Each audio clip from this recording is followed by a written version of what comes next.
Hi students, this is just a quick little demo of how we're going to get onto the Brampton Library to see some online books. Okay, so I'm on the Lion's Den website, and here we have a series of information and links, and then a video of how to use this. So if you need to look at this again, these are the easiest ways to follow the steps.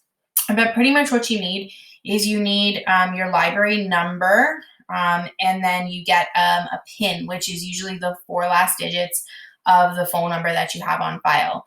If you forgot any of that information, but you have a library card, there's a link in here in order to get that information sent to you. And if you don't have a Brampton Library card, you can just set up a new one here, and it's going to give you that information. Make sure that you write down that information. I like to keep that all in a Google Keep so that I can easily access this in the future. So once I have my library card number and my PIN, I can go here to the Brampton Library. So we want to go to the sign in section. We want to put our library card barcode. Okay, so that's probably on the back of the card, and then our PIN number. Okay, and then log in. You see here it says we currently have no items checked out. We can even refresh this. Okay, I don't have anything out. And you can go to different ways to find books. So here I'm going to go to the portal, and I'm going to scroll down here and go to ebooks and e-audio. Okay, and there are audiobooks where all you do is listen, and then there are cloud library where you can visually see the books. So that's what I want you to look at. And I want you to have 1 or 2 books ready to read at all times for a couple reasons. If you find yourself done a task early, you can read a book.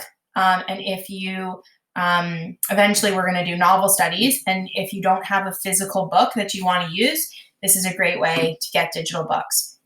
Okay, so I'm going to go to the browse section.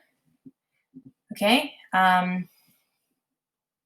so I can also star categories if I like certain things. So I'm going to go over to teen fiction because you guys are teens. You can even go over to kids fiction. There's lots of different ones, and then you can go down even further. So like, let's say you want to look at loners and outcasts or monsters. There's even more down here.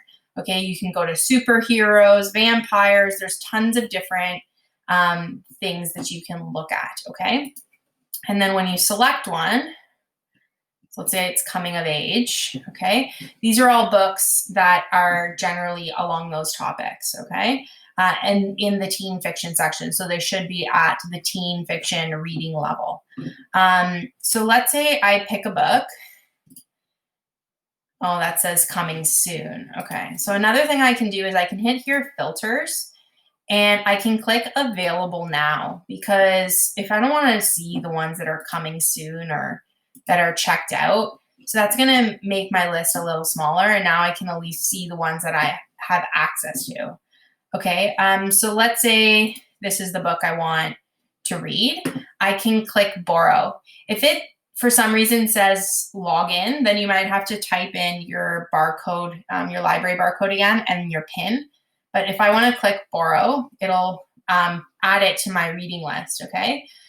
So it says that you have it for 21 days.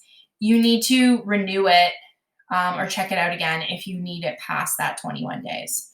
So now I can read it.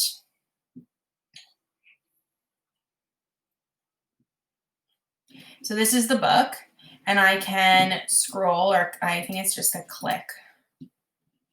There's a way.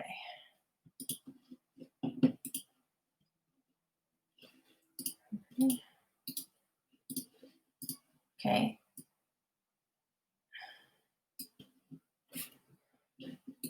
So you can read the book here, and then you can also now in your account, My Card, you should be able to see your items, and it might be in your digital section, but there is a way for you to see things, okay?